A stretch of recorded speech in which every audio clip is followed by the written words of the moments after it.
performed well in majority black locations, providing more opportunities for black ownership and employment, though not always in equity with non-black Americans. For better and for worse, the company retargeted much of its advertising. Welcome to TikTok. Have fun interacting with your viewers.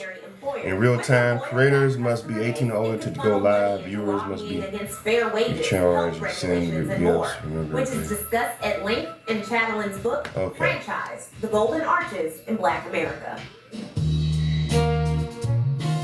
How everybody doing today? Grosvenor noticed the link between African and Low Country cuisine early in her youth in Hampton County, South Carolina. As a member of the Gullah Geechee, Grosvenor experimented with cooking regularly, and in 1958, at 19, she moved to Paris to become a performer, but continued to be fascinated by food and culture. During her travels, she cooked for James Baldwin, David Bowie, Nina Simone, and Miles Davis. Verdemay's 1970 book, Vibration Cooking, or The Travel Notes of a Geechee Girl, was part cookbook, part memoir. And not only did it influence food, but it preserved Gullah Geechee culture and influenced the burgeoning concept of food writing. In talking earlier, you are the only black culinary anthropologist. What is this? What? I'm not only the only black, there are no white culinary anthropologists. I'm the only one in this country. I don't know about the rest of the world. I always find it presumptuous when people say the greatest actor in the world. I don't know. I just know that I'm the only one, white or black, in this country. A culinary anthropologist is a person who researches and writes about, as an anthropologist, and I use food. I talk about foods, where they come from, how they affect our cultural life, how they affect our national life. Foods, to me, they're like music, you know, and so I write about them. Yeah, I know all kinds of wonderful things about okras and watermelons and apples. I like her voice. That's what I was going to ask you about. You not only just write about food, but you write about specific where it came from, how, you know, for instance, watermelon is an African fruit. Okra is native to the Nile Valley in Ethiopia. With very few approximations, it wasn't a traditional cookbook. Verdemay wrote, "And when I cook, I never measure or weigh anything. I cook by vibration. I can tell by the look and smell of it. Most of the ingredients in this book are approximate. Different strokes for different folks. Do your thing your way." For much of history's history, certain disciplines have been viewed as frivolous or unimportant, especially anything that's non-military and or black. Thankfully, in the modern era, historiography has only grown more niche and thorough, thanks to the hard work of pioneering scholars. In black food history, those include Jessica B. Harris, Michael Twitty, Tony Tipton Martin, Fred Opie, Adrian Miller, Tanya Hopkins, and others listed in this video's sources. I really admire their work, so I'm giving away a set of these books to one lucky. Thank y'all for watching. Appreciate y'all chiming in. How y'all Sunday going? Super Bowl. Who y'all going for the Super Bowl? Come on in, guys. On February 28th, 2025. Mikasa Sukasa. X is for Slutty Vegan, the restaurant that started in 2018 in Atlanta and quickly gained fame. Originally supposed to be a ghost kitchen, it was founded as a food truck by Clark Atlanta alum Pinky Cole. As it expanded into restaurants, it was distinguished for being a high-profile black-owned vegan chain restaurant during a period in American history where black people were re-examining their eating habits.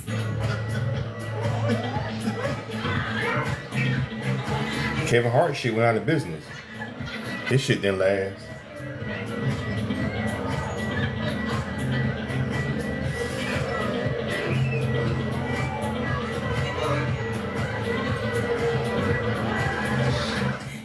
Viral food with long 2 to 3 hour wait times.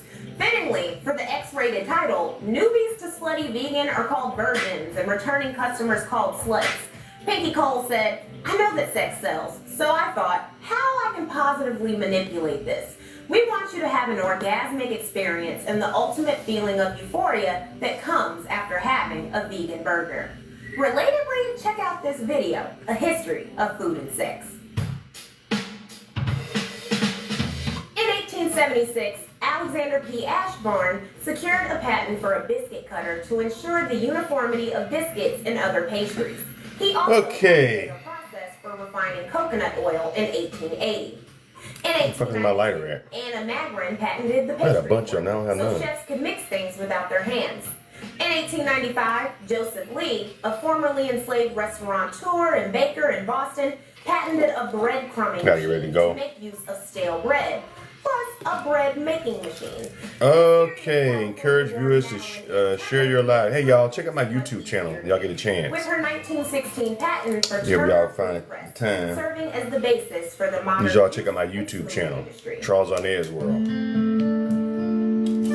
Thank goodness her name was Zora and not Shirley or Geraldine or something. Thanks to her, we have vast knowledge about the black foodways of Southern America.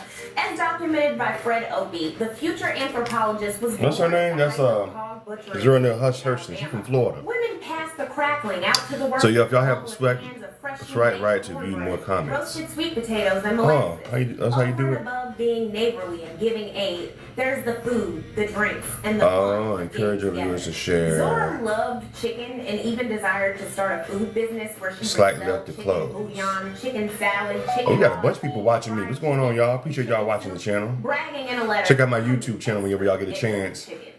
One of my favorite Zora food revelations, though, is something called a toe party in Orange County. That's pretty dope. I like that. You get to swipe left and swipe right. A group of women hid I'm over here behind editing some curtains video to be now. exposed, and men would come by and pick a pair of feet to feed, like with fried chicken, pig's feet, or Damn, I had a bunch of lighters. Now all my lighters gone.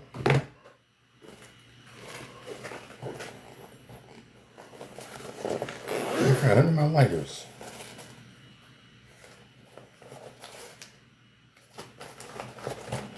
Oh, here we go. Hit the bottom. I know a brother keeps some magnums, you know what I'm saying? Nigga keeps some magnums, you know what I'm saying? Okay. No, I don't be fornicating like that, y'all. I don't be fornicating like that. It's actually a good documentary. This is I forgot this girl's name. I think her name is Intellectual Property. Is her name?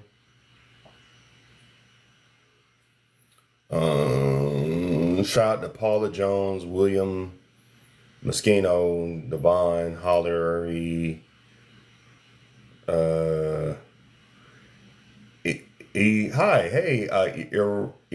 I can't pronounce that. Ira Thonry 7, Sue Sarah. Thank y'all for watching the channel. This is my first. I really don't go live on this. I guess it's not a channel. What is this? This is TikTok. I never really go live on TikTok, so I don't know what the fuck. It's fine. How y'all doing? Sorry I messed your name up. But yeah. Who y'all going for the Super Bowl? Anybody got some money riding on the Super Bowl today? Who taking bets? Anybody? I'm trying to finish editing this video. I'm getting ready to bounce.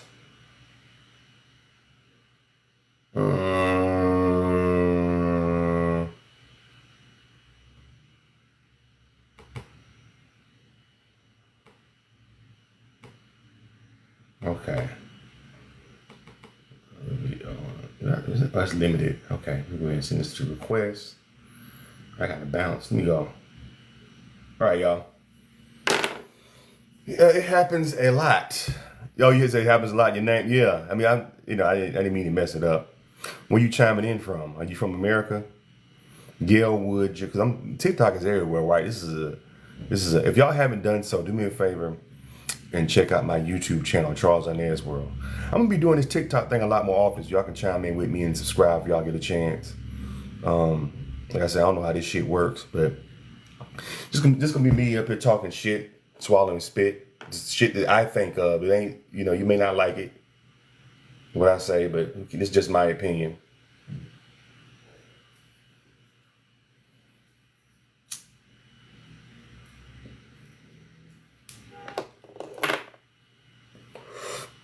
My mom used to always say, I sound like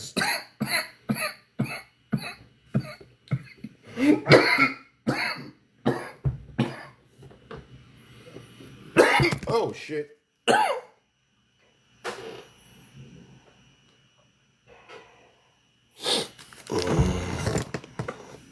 Oh shit.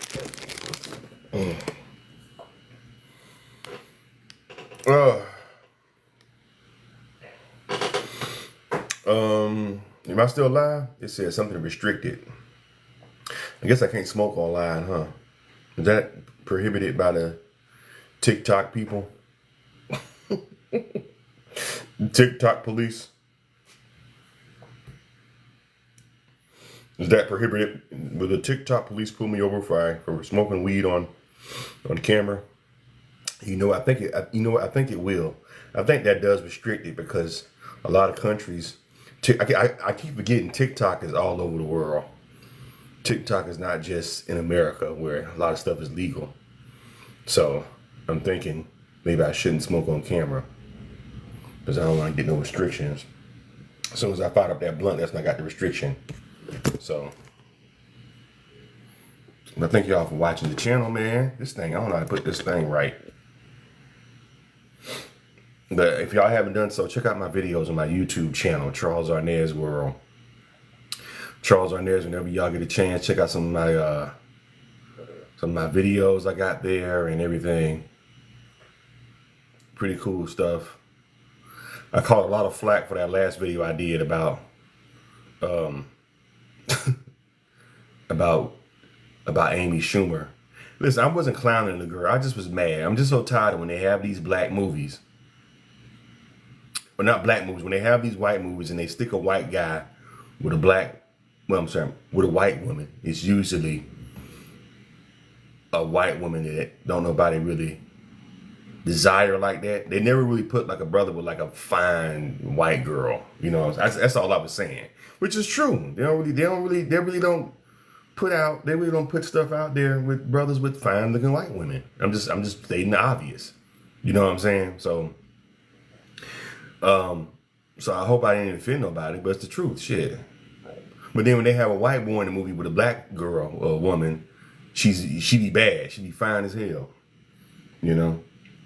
Like Jonah Hill and Laura London and what's that movie called with Eddie Murphy? You People?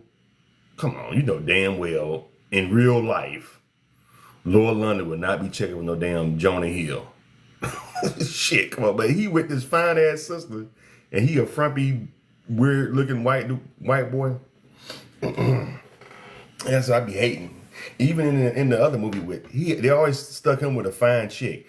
In the movie with Ride, it wasn't Ride Along. It was the one he did with Channing Tatum. I can't think of the name of it. Oh shit. The one he did with Channing Tatum. I forgot the one he did with 21 Jump Street. He had a fine ass sister. And the sister is Ice Cube was her dad, and yeah, I was like, ugh. So a frumpy white boy, goofy white boy with this fine ass sister. Anyway, I'm getting ready to go. Let's roll turn this off and get ready to flex.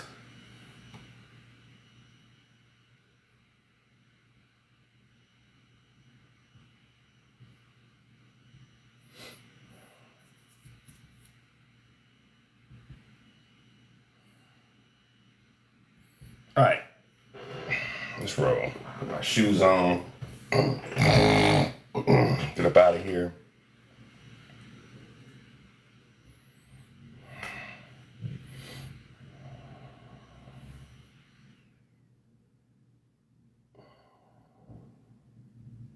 I turned it off. Did I turn it up? I shut it down myself. All right, did I shut this down myself? I did. I think I'm gonna do a marathon on my YouTube channel, some of my documentaries, so y'all can check out my docs.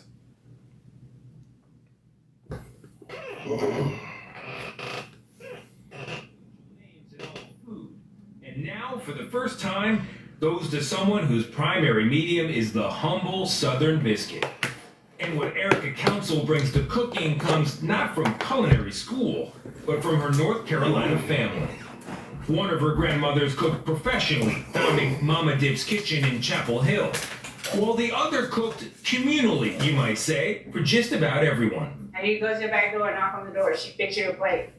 You know, to the point that when she passed away several years ago, like the people would come around and just say, we just feel like we needed to pay our respects and like leave flowers on the porch. Wow. I just wanted to learn how to make everything she made. And I wanted people to feel the same way about me. Those first biscuits she made with her grandma Geraldine were far from a success. Because I burned them very badly.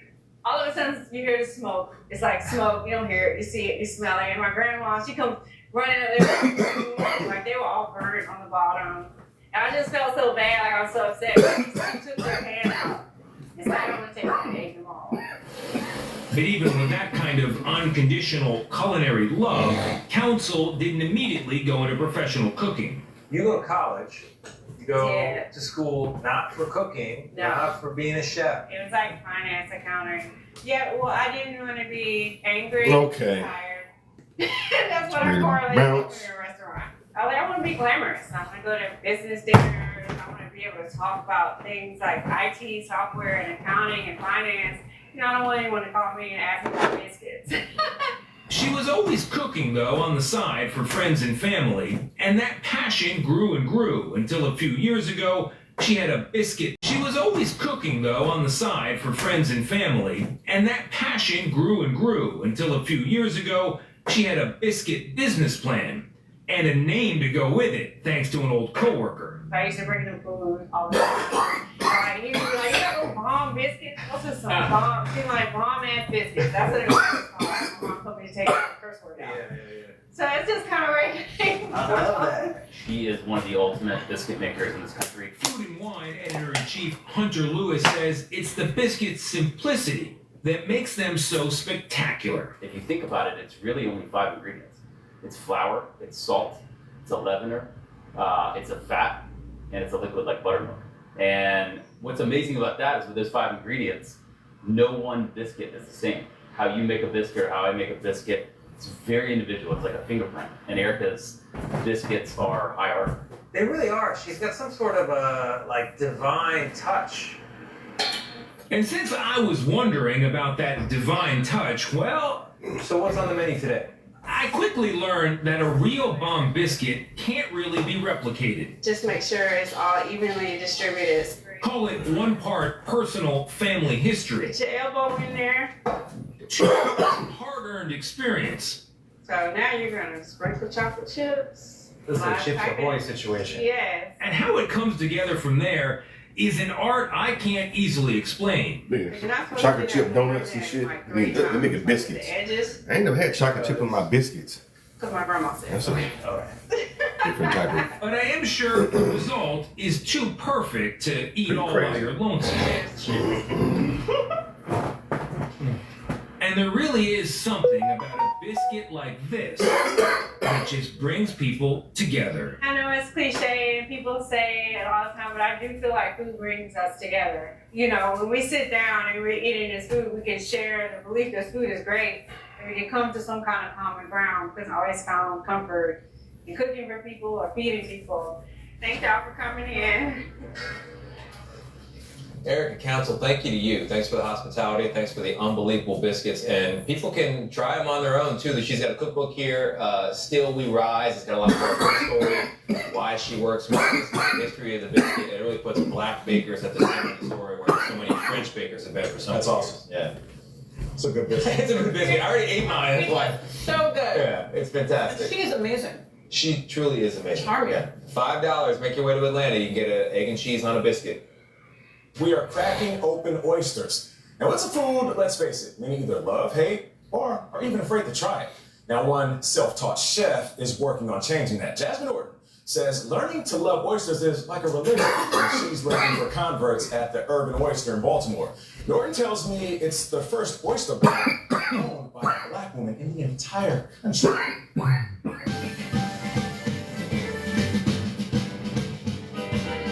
The world is your oyster. It's one of the One of those most the used phrases ever. Right, and to But me, people won't try it. right. Chef Jasmine Norton knows the raw truth. For many of us, oysters can be a tough food to crack. And here at Urban Oyster in Baltimore, she's heard it all. Nah, I can't do it. That's bougie. Yeah. Nah, I can't do it. It's slimy. Nah, I can't do it. I don't like raw food. Yep. As a chef, what do you think when you hear those responses? I take it as a challenge. A challenge Norton taught me to take on. If I'm doing something wrong, All right. slap me back into shape. I'll actually slap me. I'm not that kind of chef. Okay. But she is the kind of chef who isn't afraid to add a flank. I got a chef. Take it. And dress up oysters to appeal to our eyes We're building magic right now. and taste buds in these colorful creations with familiar flavors like bacon barbecue, teriyaki, and her best seller. The most popular flavor that we sell is called Cheese Louise. Here is our secret weapon. So what's in there? The secret. Okay, I almost got you. Yeah. But Norton says there was no secret sauce in her recipe for success. I'm assuming that you went to some fancy cooking school, right? I did not.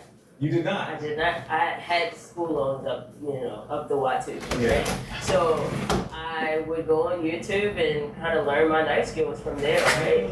And then my dad, of course, taught me how to chef. And Norton's dad, Gregory, was willing to teach this first-timer how. There you go. You have to hear that pop. Okay. Yeah. I appreciate you, Coach. But prying open these half shells Fire especial. wasn't half as hard as the doors his daughter had to pry open to start what she says is the first oyster bar owned by a black woman in the entire country. Was there resistance being black, being a woman? That's crazy. Absolutely. Really? All of those things. A lot of times people would come in, who's the owner of the place? And I'm just like, that would be me. Norton started selling oysters as a side hustle in New York. When a health setback made her move back to her hometown of Baltimore, Norton decided to pursue her passion full time. I started my business bedside because I had just had a surgery for a large fibroid that I had. About the size of a The grapefruit? size of a grapefruit, yes. But only a year after Urban Oyster opened, COVID caused the oyster bar to bottom out. I sold my TV, I sold my laptop, everything. Norton picked herself up and this year reopened Urban Oyster to rave reviews. We're reimagining the raw bar with Baltimore's best 5 items. I've been following them and the reviews have been off the chain. In part for also opening some minds about oysters. Why do you think there's so much resistance in the community to try oysters? Access. Access. Right? And when I say access, I don't mean financially, I mean experience, right? Experience. You Like know? you had when you were younger. Exactly. Norton grew up eating oysters over the kitchen sink with her dad, but didn't discover which role African Americans historically had played in the oyster business until she began researching her restaurant. I learned that we are, in the best way that I could describe it, the first responders of oysters, right? The oystermen, majority of them were African American males. But for some reason, on the flip side of that, we're not actually the ones wanting to sit at the table after the fruits of our labor. Turns out 2 members of my team had never tried oysters. Nairi, he doesn't really like oysters, so we're gonna have to save one of these for him. Yeah, we certainly will. All right, Alicia, Nairi. Okay, so this is Alicia. She's always hungry. Mrs. Nairi, he's always nervous about trying new foods. So this is perfect. All right, so Take the small one. okay, here we go. Nice. Oh my god, that's really good. He's scraping the shell. Keep going, man. So what happened to all of that oyster talk? It was beautiful. That was amazing. That was amazing. And in finding converts like Nairi, Norton has found her pearl in the oyster business. You say it's like a religious experience converting them, right? Indeed. Hallelujah, amen. Hallelujah. Everyone in the That's oyster right. industry. Welcome to the oyster religion. Welcome to the oyster religion. Big shout out to Jasmine and Urban Oyster. She has been through so much to help build up her career, rises and falls during this roller coaster ride. But what she has right now is the perfect twist on oysters. It looks so good and it just shows what you can achieve when you stay true to yourself and to your passion. Look at what she's done. Yeah, great attention, more attention from you. That was a wonderful piece. I hope people people show up. Next time we're in Baltimore for a baseball game, we gotta pop by. All right, works for me. You're gonna take your assistant Nairi. Cool. Yeah, I'll definitely take Nairi. He's in love now. He's got an it. This weekend marks Uber 1 cash month rides. since Hurricane Helene devastated Look at some communities signs in made. the southeast, including mountainous areas Let's see, in Uber- western North Uber Carolina. cash rides. Some survivors there still do not have clean drinking water.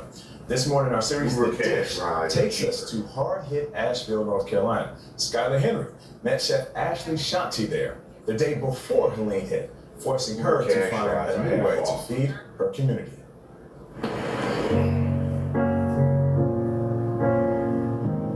When floodwaters receded in Asheville, North Carolina, Chef Ashley Shanti was here to help her community rise, hosting these fish fries. There's a lot of community around fish fries. You know, that's something that I grew up with. My parents were big. Okay, y'all, I'll let y'all later. And from her parents, Shanti learned her love of cooking. I still have the first burn mark on my arm from Shit, grabbing they in that this cornbread stuff, out of the man. oven.